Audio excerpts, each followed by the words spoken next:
Yeah.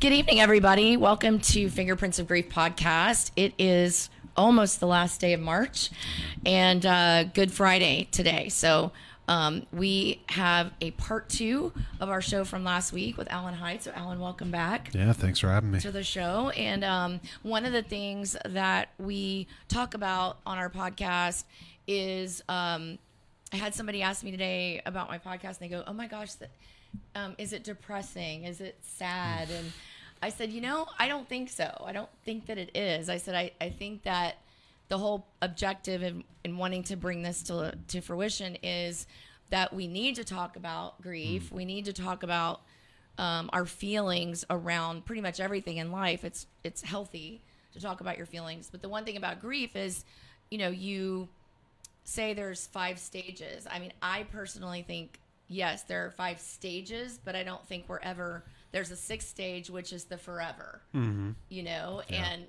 the acceptance kind of in the 5th stage and coming to peace with it, but it never goes away. No. There's always going to be triggers. So today at 1:52 a.m., my beautiful mother, so 10 years ago today, I was in the Denison Medical Center in Denison, Texas.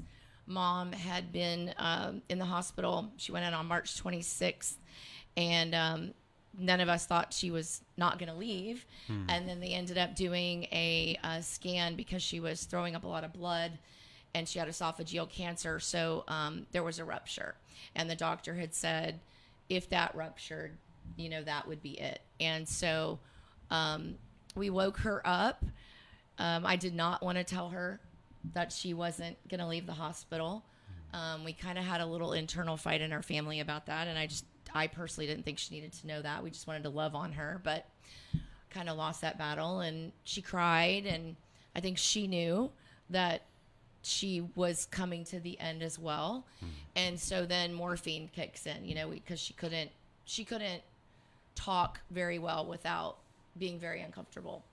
So we moved her up to the comfort care floor, and they put her on morphine and started weaning her off of everything else. And so I knew that everyone that knows my mom knows that she was, I called her kind of the perfect couturied woman, because she never left the house without makeup. She always dressed to the nines, and she always looked great. Her nails were great. Everything was great.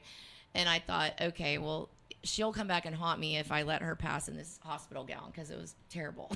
So I went and got her these most beautiful Vera Bradley silk. I think they were $200 pajamas, but it didn't matter. Beautiful silk rainbow colored pajamas that she would have loved. And then I had my sister-in-law go to the house and get her nail polish and some things that I knew she would want. And so made sure that her nails looked good and her toes looked good. And and then it just was that evening.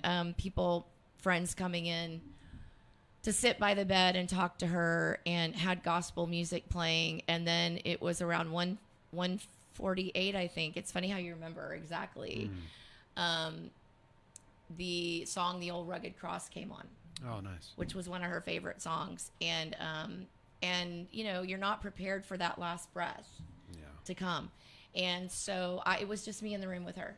And what I didn't know at the time is that my brothers were in the other room, and my youngest brother, Garrett, had told everyone in the waiting room that he didn't want anyone else to go back into the room, because he didn't think that Mom was going to let go until it was just she and I, because I think she felt the safest with me, and she could just be herself. But the fact that she went to the Old Rugged Cross is really, it was really meaningful. And so she passed, and you just aren't prepared for it. And then the nurses come in, and they asked if I wanted to help give her final bath, and I did. And then the funeral home comes, and for that 11 months prior, I was in 24/7 caretaking mode. So I really didn't know what to do with myself, because I walked her all the way down to the funeral hearse, and they put her in, and then I think I broke. I just broke down, and I literally sat, Ellen, at that hospital for 6 hours in a chair, because I didn't know what to do, because I didn't know, I didn't have anything to do anymore. Right. And so I just want to encourage people that, the feedback has been really good about the podcast. And last week's episode, the feedback has been really great because the whole point of doing this is to share our experiences and to know that we're not alone and that we go through this because it's the journey of life.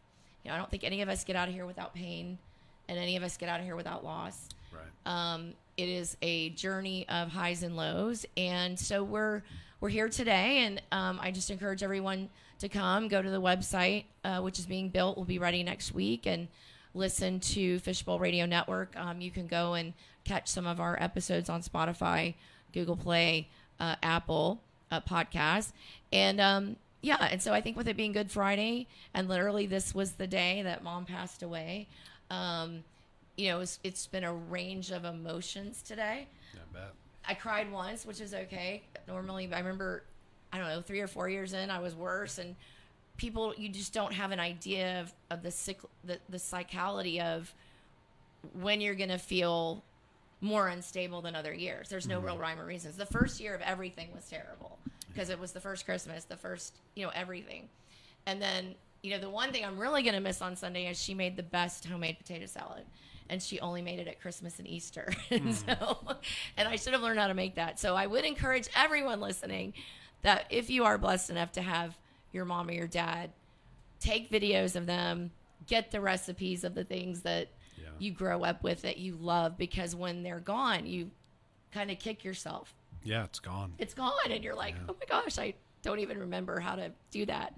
So so shout out to my beautiful mom in heaven, and now my dad's there, and we know what comes on Sunday, and so there's great rejoicing for that. If you are a believer in the Christian faith, however, you do not have to be to listen to this podcast. We want everyone to come, and we welcome everyone.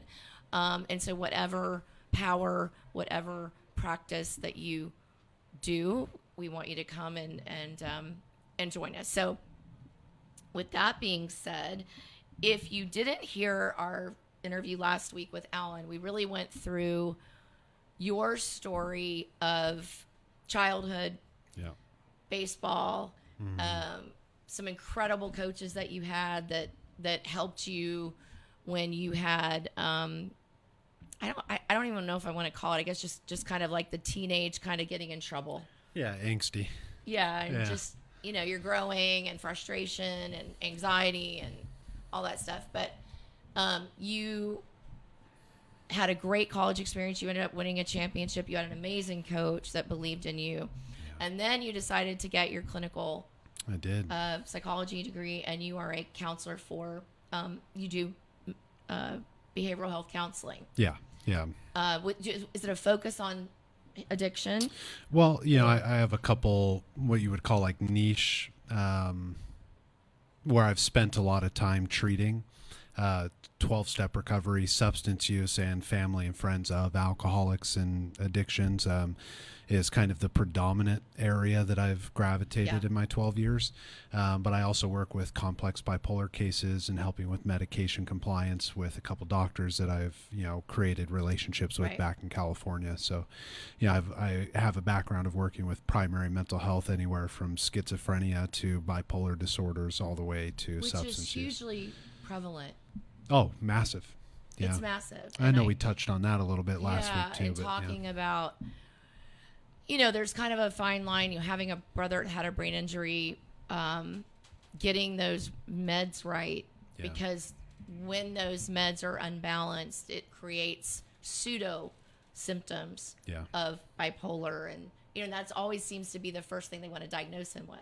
Yeah, there's buzz diagnosis. Bipolar is a big one. It's kind of one of those where society has kind of latched onto it and created its own definition, which, not to knock anybody, but is almost always an incorrect definition of what bipolar is. Right. And the fact that there are multiple different types, all the way down to unspecified types of bipolar, and the manic swings, hypomanic, and depressive symptoms. So, and then you have things like ADHD, which is another buzz diagnosis, which oftentimes has an incorrect, definition in society. I feel like there's labels, and so we're just going to put them into 3 categories. We're going to put them into bipolar, ADHD, or schizophrenia. Yeah. But I think it's fascinating because I don't know about you, especially working with veterans or addiction, because, there's people that have had traumatic brain injuries, or they've Yeah. had lack of oxygen to the brain. They may not have known that it creates pseudo symptoms Oh, absolutely. like bipolar and schizophrenia, but it's really not that Yeah. at times. So you really, it just, I feel like on the outside, and having come to see people like you my whole life with my brother, that each person has to be treated as an individual. Yeah, it's case to case. It's case to case based on them, their symptoms that are being presented, the symptoms, and then how do you find the right medication cocktail for them that's going to work for them. Yeah. But I do think sometimes there's a lot of brain injury that is undiagnosed in some people. Yeah, and I spent a few years early in my career. I worked at the Amen clinics under Dr. Yes. Daniel Amen, and they do. For those who don't know, they do the brain SPECT imaging. That's right. With the blood flow in the brain, and so you get to see anywhere from famous actors, actresses, singers to people who are playing in the NFL, and we've talked about that off the air. I mean, the NFL, the rates of traumatic brain injury are insane, and it does masquerade as mental health symptoms, and I think they're doing some really special work there at the Amen clinics, and Where are they based? Well, they have when I was there, gosh, almost 10 years ago, they had 6 locations nationwide, but the corporate office is in Costa Mesa, California. Okay. Yeah, because it's really there's a whole new, and maybe it's not so new. I think it's more becoming more talked about. Is that there's literally technology that you can remap the brain. That there's a whole protocol where CAPS, like Lee Steinberg, who I'm very blessed to know out in LA, Jerry Maguire, has gone to several of these brain institutes where he had a really bad alcohol addiction and almost died and had to step away from his agency for a long time. But he's now on this road to longevity recovery. And has gone in where you put caps on, and there's electrodes, and there's a whole mapping where they've taken a SPECT scan of the brain, and you see the red where there's a deficiency, and then over a 3-month program they do it again, and it's like they've diminished the red down to nothing, and they've helped help people that couldn't read, or help people that had a lot of serious anger issues. They've remapped that brain so they have hope. That more longevity, and a lot of those symptoms aren't present anymore. So I think technology is pretty amazing. Yeah, there's quite a mix these days of the cutting edge technologies that are being utilized for treatment with the basics like supplements and eating properly and drinking enough water, and the blood. It's like, I'm not an expert in neuroscience, but a huge problem with blood flow in the brain is because you're dehydrated. Yeah, that's a big one. I should have brought my GTX Organics up here. Did you drink one I this did. week? Yeah, I drank multiple. It was good. Yeah, I actually did feel more hydrated. Yeah, that's the number one thing is the hydration factor. Did you sleep better? Yeah, I'd say so. I mean, I sleep pretty well overall, but I didn't notice anything. You just felt more hydrated. Yeah, I felt more hydrated. I didn't. It was easy to put it in the routine. Totally. One a day. Yeah. Just one a day. So we're talking about GTX Organics, Dr. Norbert. I know when I had my interview with Sammy, and that's something that we'll be introducing into the show. It's very exciting. It's fulvic, FULVIC, fulvic acid from planet Earth, and humic, HUMIC acid from planet Earth, comes together and creates the perfect hydration answer. More than anything on the market, and there's nothing in it except those 2 mineral compounds. So when you add that in one a day to the body, we're mineralizing the body when we're not getting minerals in our food anymore. So 15 milligrams of one apple in 2004, you got 15 milligrams from one. Today you have to eat 12. So when you start multiplying and compounding how much more we have to eat to get those minerals, and realize how deficient we are. But the hydration factor is everything. It controls so much in the body, from fatigue to hunger, false hunger, and sleeping, and everything. So that's fun. That's good. Yeah, that's good. So let's talk a little bit about, let's say that we have a veteran who, and let me back up. So when you have either a brain injury or you have someone that has experienced a lot of trauma, it's what you call masking. You're masking it with something. You're trying to fill that hole with something. And sometimes alcohol and drugs or sex is the answer, because they just don't want to feel the reality of what they're feeling. So they try to mask it or self-medicate with something else.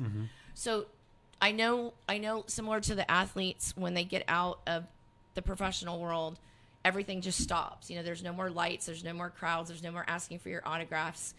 You're in your house by yourself. It's over. Yeah, which, those things, as wonderful as they are, they're fun and exciting. That's not reality. It's not reality. But then you also have veterans. So I always say what Jay Glazier and Nate Boyer have created, the merging vets and players, where you take a veteran who's come out very regimented, everything is regimented for you. You're in combat, whatever that may be. You come back. I just don't, we don't do well in America. I don't know about other countries about integrating veterans back into the community. It's a very difficult journey for them. Yeah. And I think athletes too, because this is all they've known.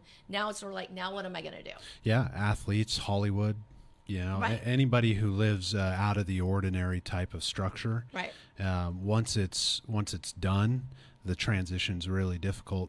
And, what's interesting is you would think that there would need to be some kind of invention of a program or set of rules or structures, guidelines that people would spend millions of dollars if it said, hey, we'll give you the structure that'll help you experience peace, except for you can get it for free on every corner in a 12-step meeting and a free cup of coffee with it. And that's like when I get people who come in who are ex-athletes, even pro athletes, or people in Hollywood. I have quite a few on my caseload currently that are in Hollywood, whether they're talent agents or they're on shows that we watch and things, and they're 12-steppers. And a big part of what you were touching on is that transition, of like, what do I do when I don't get the show and now I don't know what to do with myself? Well, a lot of them turn to substances. That's right. Over-sexualized behaviors. That's right. Illicit drugs, Let's look at Matthew medications. Perry, a great example. And us on the outside, we didn't know the depth, which he was.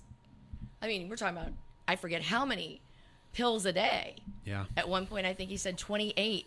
Yeah. Oxycontins a day. Oh, well, he had infinite resources. That's another aspect too. When you see like professional athletes who get big signing bonuses, or they've made it past arbitration and now they're making a ton of money, or somebody lands a show. Yeah, they could get anything they anywhere, want. Anytime, and they're in the land of anywhere, anytime. Yeah, and I think also then it also comes down to, especially for men, I would think, and you can concur to this, that when we go back to grief, men grieve differently than women.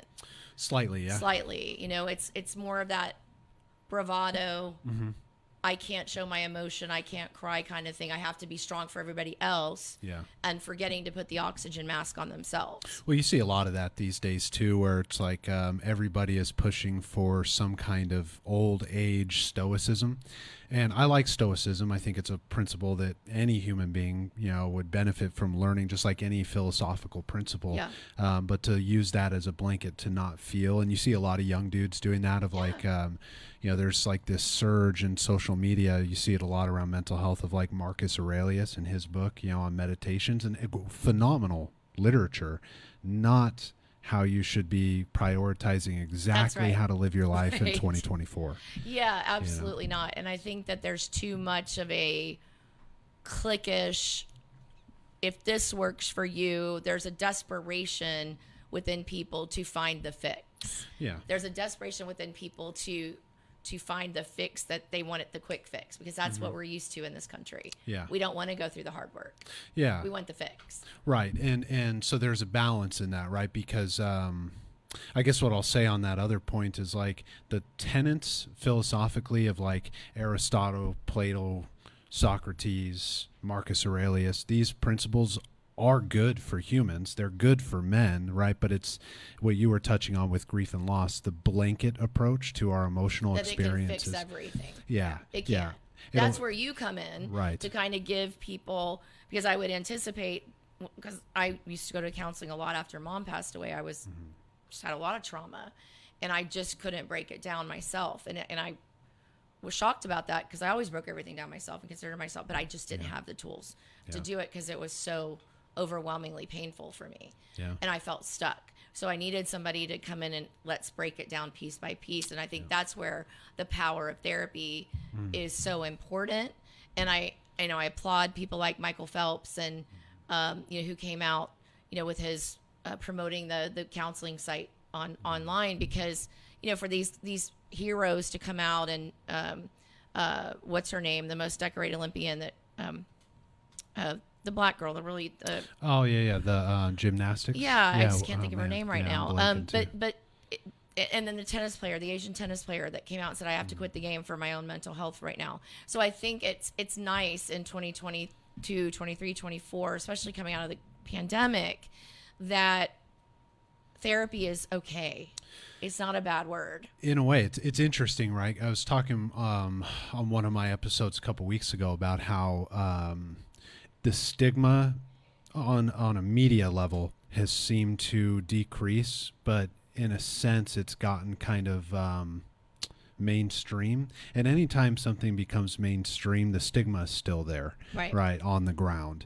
And so, it's now is weaponized in some sectors, which is really unfortunate to see, where it's like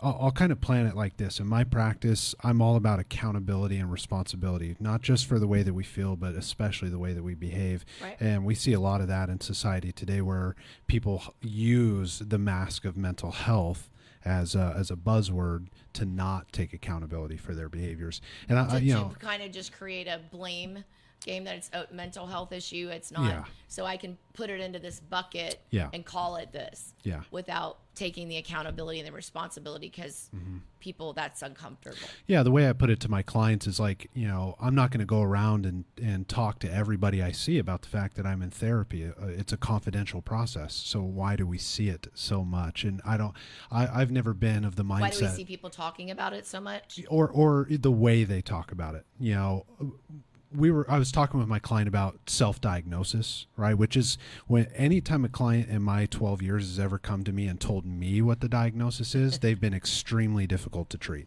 Oh, I bet. Yeah.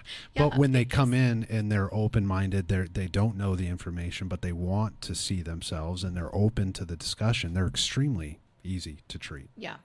Well, I think that brings up a good point. It's kind of similar with grief in a way. Yeah. It's the art of acceptance. What's the first step? Admitting that you have a problem. Right. And then what's the second step? It's came to believe that. Yeah. So you can't get to step 3, 4, and 5 until you admit step 1. Mm-hmm. So I think that's the same thing with grief, right? I'm a member of a lot of private grief groups, and it's interesting reading certain people that you see coming back, and they're not advancing. They're staying in that screaming out desperation, I can't do this anymore kind of thing. And then you're like, okay, now do we have a suicidal thing on our hands, or do we, as an administrator, or is it just crying out for help because you just need somebody to listen? So I think that's where you've gone to school and got your certifications, because you probably know by talking to someone for less than 30 minutes, kind of if they're in that acceptance. Yeah. I would say within the first 5 to 10 minutes of an assessment, I can tell, does this person actually want to do the work to better themselves, or is this so they can say they're going to therapy? To satisfy somebody else. Yeah, typically. Yeah, to get someone off their back, or to be able to post it on social media, or to tell their significant other, see, look, I'm trying, or or a couple that comes in and they want just the plaque on the wall that says they went to therapy, but they were actually going to get divorced anyway. I've seen it all. Yeah, I bet you have. Yeah. What would you say if you are looking at drugs, alcohol, sex, and then there's also a financial disease of spending? Yeah, Debtors Anonymous. Yeah. Coming out of COVID, what were you seeing as kind of the primary, or was it all of them? Yeah, I mean, there's definitely a surge in any type of addictive behavior when you have a ramping up of isolation. And that's been the biggest problem, I would say, underlying in the increase of all of these things in the last 20 years in our society is an increase in isolation and a steady increase in substance use, and simultaneously a decrease in lasting marriages, a decrease in people getting married, a decrease in people having kids, an increase in divorce. It's like all of the aspects that are leading to isolation are increasing because we have such access on our phones. So like, I don't even have to go to the grocery store anymore if I don't want to. They'll deliver it to my front door. Yeah. Everyone comes to me now. Yeah. It's why like, I'll go to the grocery store and, I enjoy getting out of the house. Yeah, I do too. Yeah. I like shopping for my own groceries. I don't want someone shopping for my own groceries. Yeah, absolutely. Like that Grubhub like stuff. My food yeah, no thanks. I don't understand if any of you do this, then I apologize in advance, but I don't understand anybody that orders DoorDash or Grubhub with Taco Bell. Because I've gotten my Taco Bell, taco, and literally just getting it a mile and a half to my house, it's soggy. Yeah. So when I run a really good, fully fresh Taco Bell taco, which I love, I go in because it tastes completely different. Right. Which then increased 2 seconds off the grill. Yeah. Right. Which I saw the scene where it's like, which then increased the number of negative reviews on Yelp for not fresh food. It was horrible. But it's like, yeah, of course your food's not fresh because you had to have someone bring it to your house. I see Taco Bell when I see this. I'm like, who's Grubhubbing Taco Bell? Yeah. And then I was at 7-Eleven the other day and I saw this Grubhub guy come in and I'm like looking around going, who is Grubhubbing at 7-Eleven? Yeah. And he's like, you'd be shocked. Like, we're in here getting whatever. I mean, you get whatever. Yeah. And I was like, wow, it's crazy. Like, I don't do that. I want to go get my own stuff. Yeah, and there'll always be a percentage of people who don't do those things. But, there's an ever increasing percentage of people who live their life solely online.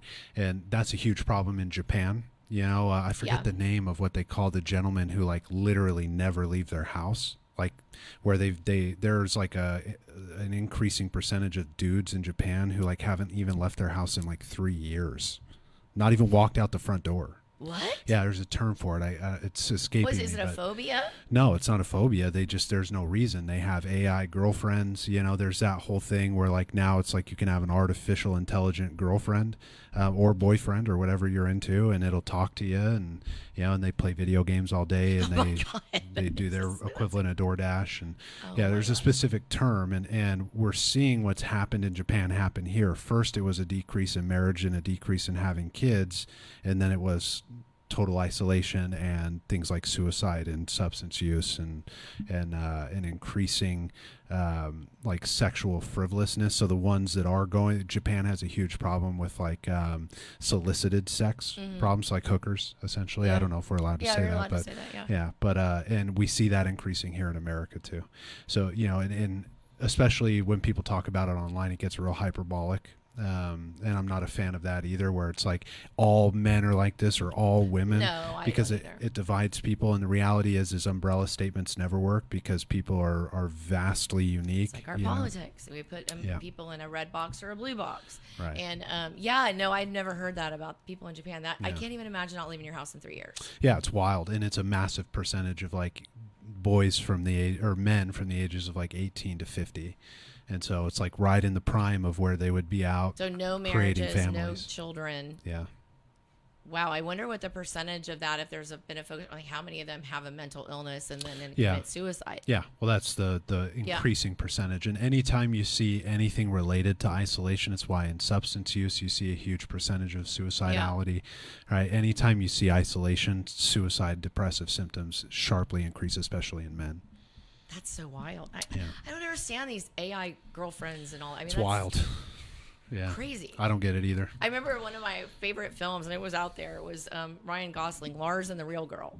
Oh, yeah. And he had the blow-up doll that became his girlfriend and the family, and it was a pseudo-comedy, but there are people that do that. Yeah, well, there's that really creepy one with Joaquin Phoenix called Her. Oh, God. No, that. Yeah, where he just talks to her. Yeah, it was very strange.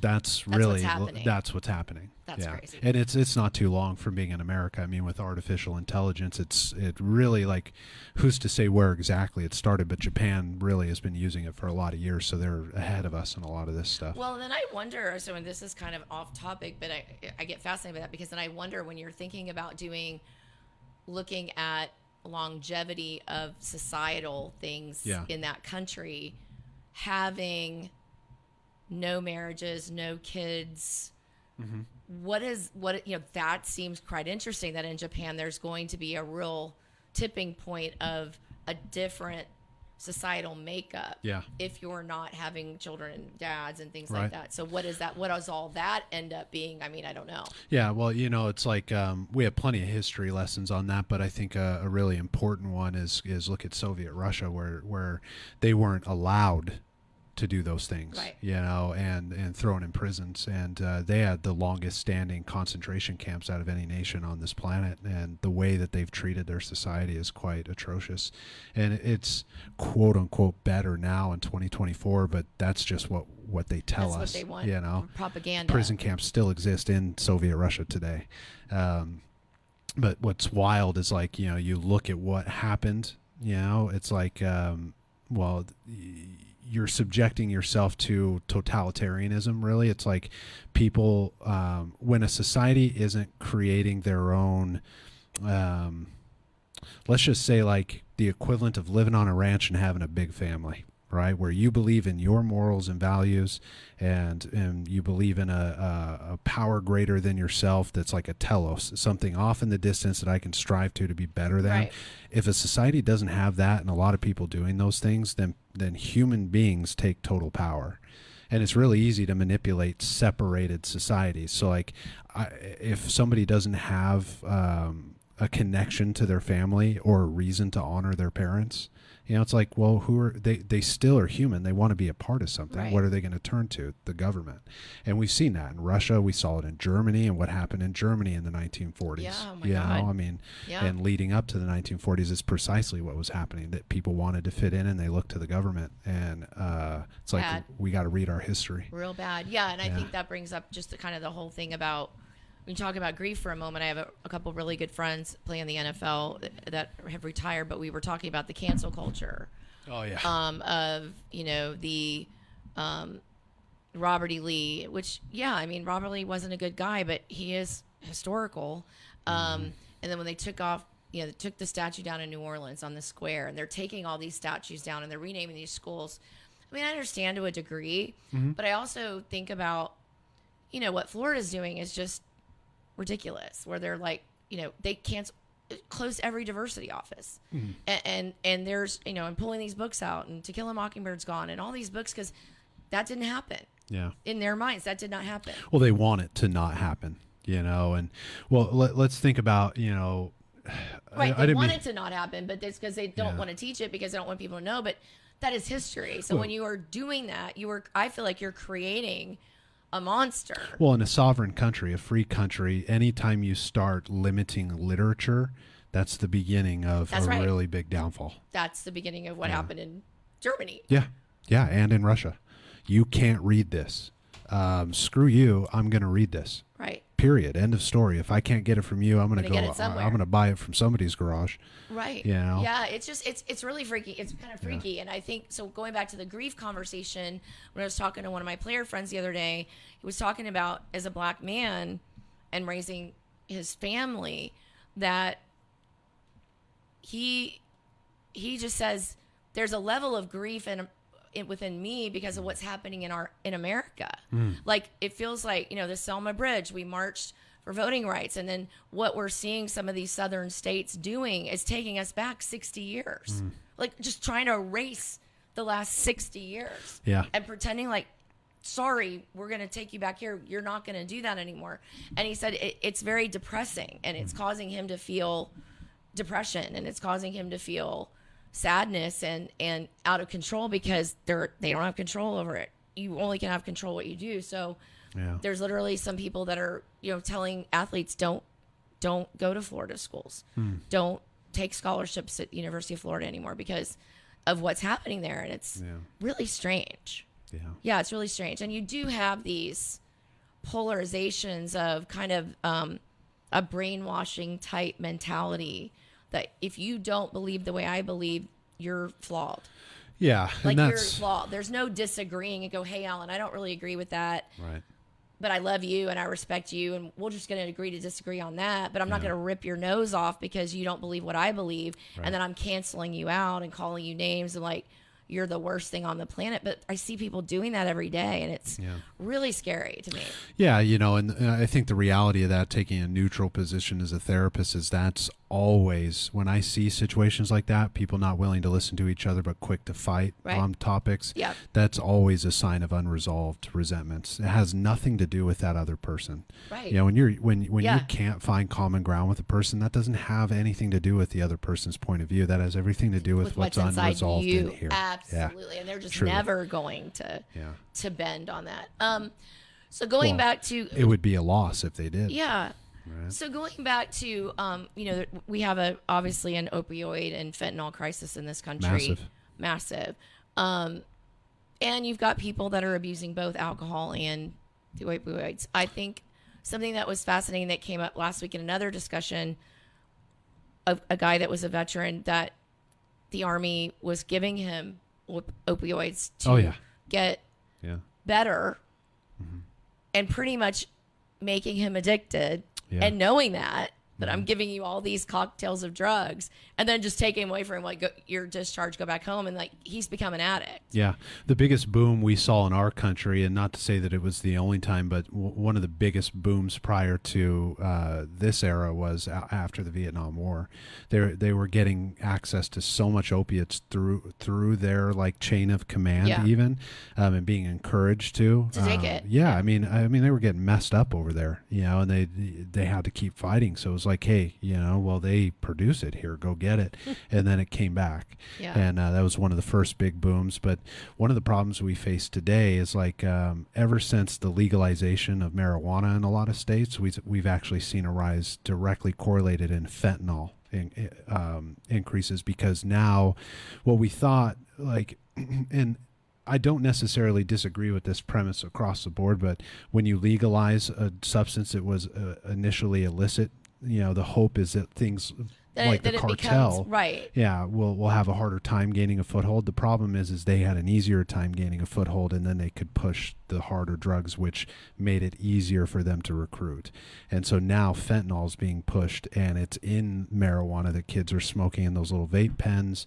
Not to fear they're monger, putting them in it. They're putting it in there intentionally to get them hooked. Yeah. Wow. Yeah.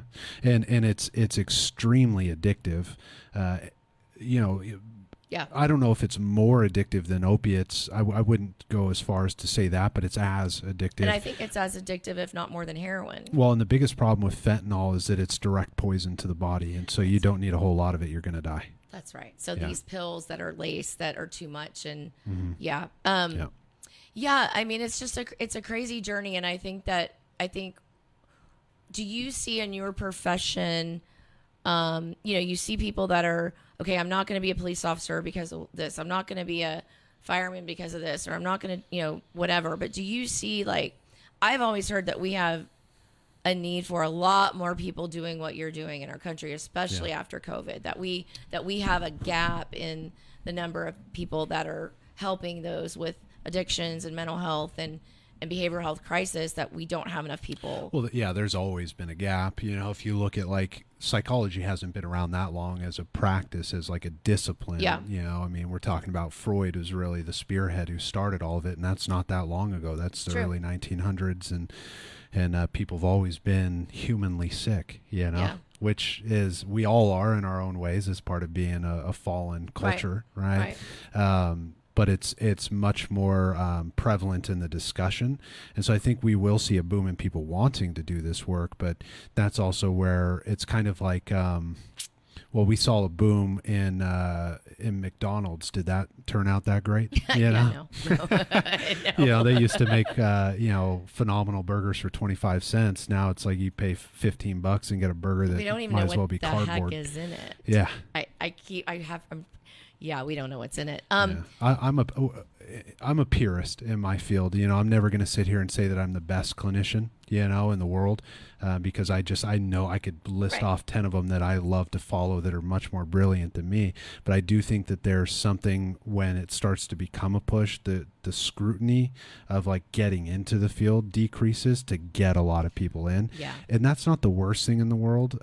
But I am a purist in that sense of like, is it really helping at that point? Yeah. So if somebody's listening and they're thinking about, a career change, or Yeah. they find that they have a heart for something like this. Like, Yeah. what is the steps to somebody to follow in the path to become a clinical psychologist, right? Yeah. So at a base, you need a master's degree. Okay. If you are really passionate about it, I would recommend getting into an accredited program that's been around for a long time. If you're just starting out and you really, really want to do it, like you're serious about making a shift, I wouldn't do the online programs for your master's program. I would get in person and learn from the people that have been doing it for 20, 30 years. I mean, and a master's in the psychology, in right? clinical psychology, Okay. or you could do social work or LPCC. There's a lot of different programs depending on the state that you're in. Right. I'm from California, which is where I did my master's Right. in Southern California, and it was an LMFT, a licensed marriage and family therapist. But I've worked with any type of And professional. did you have a residency as well in your, like a residency where you were seeing patients and people like would sit in and help, Yeah. like they were over, like kind of grading you or on everything?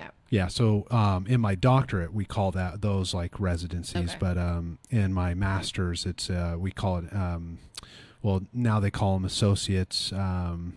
But the predominant work is in your internship and your master's level. Okay. Yeah, and when you're in school and starting practicing, you have to record your sessions and then show them to your classmates and your professors, Oh, and wow. that is nerve-wracking. I bet so. Yeah. I bet so. And then are people taking notes and like? Oh yeah, and ripping you apart. Yeah. Oh, are they Hey, really? you shouldn't have said this, or why'd you say that, or like, what are you getting at there? And I don't know. This is my second week doing this. I have no idea. Yeah, like I don't know. Yeah. I bet that was really fascinating Yeah. though, when you kind Learned a of take lot. a step back.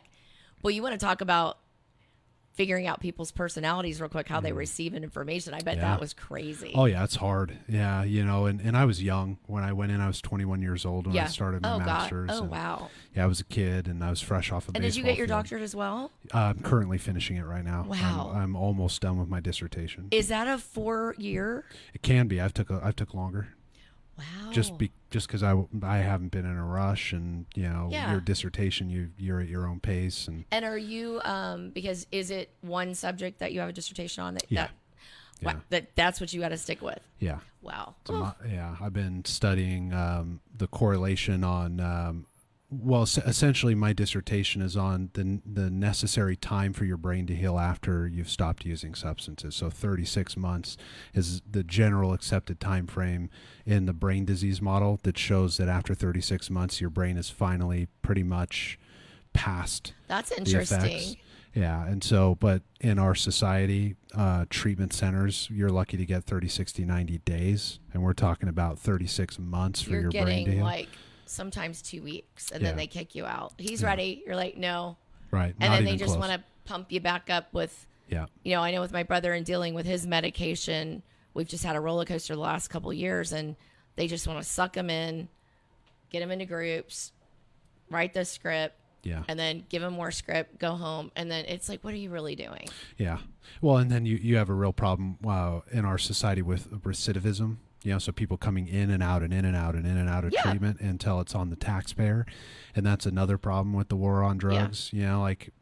Again, I'm not a political guy, right? But there are a lot of political ramifications for those who are interested in those things who are listening. I mean, it's never ending, and there's a need for advocates. I advocate in a different realm, which is for each individual. I do not think that treatment is the answer. I think it's the beginning of a possible solution. I think 12-step recovery is the answer, and that's smart. my That's stance. really fascinating always. that you say that. Yeah. So you think that you can treat it without medication?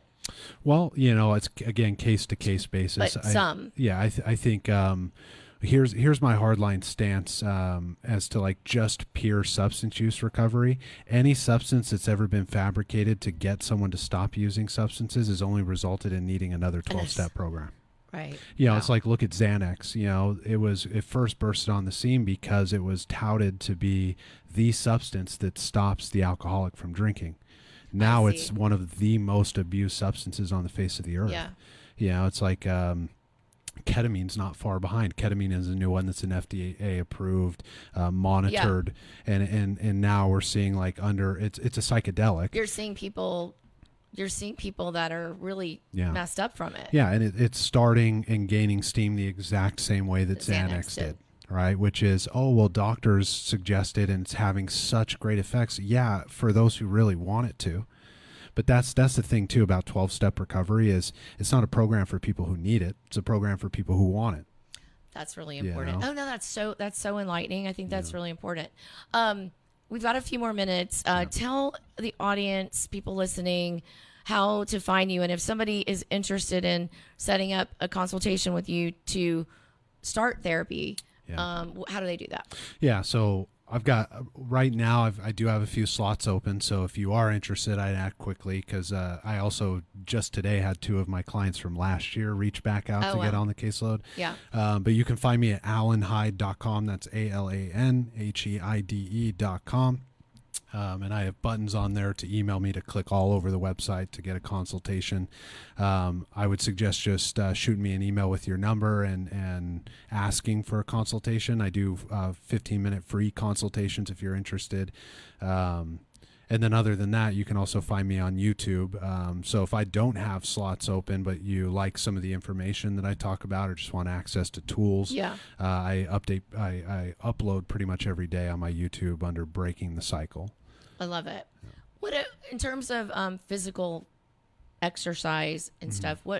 Because I think there definitely is a correlation with movement and getting the body going and how you feel with dopamine and everything else. But do you suggest that people, hey, take a 15-minute walk a day or just to try to get your blood moving and, because exercise is important. Yeah, my whole premise, especially let's say someone comes into me, they're really depressed, really anxious.